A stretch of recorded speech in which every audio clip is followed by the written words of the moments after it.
দই আলু রেসিপি। প্রথমে আমি আলুটা বয়েল করে নিব, তারপরে দইটা ভালো করে ফেটে নিয়ে জিরা, ধনিয়া,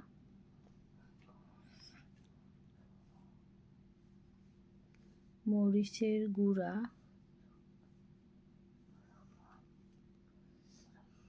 হলুদ, লবণ দিয়ে মশলাটা ভালো করে মিক্স করে নিব।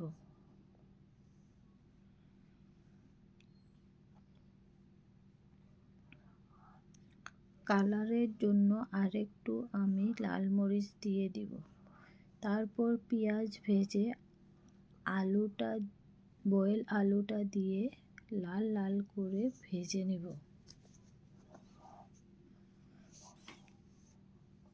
তারপর আমি দই মশলার মিশ্রণটা দিয়ে ভালো করে কষিয়ে নিয়ে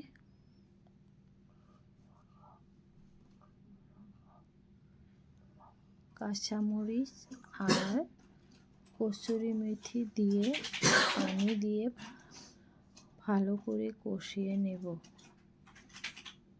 তারপর আমি ধনিয়ার পাতা দিয়ে জাল করে নামিয়ে নেব। রেডি আমার দই আলুর তরকারি।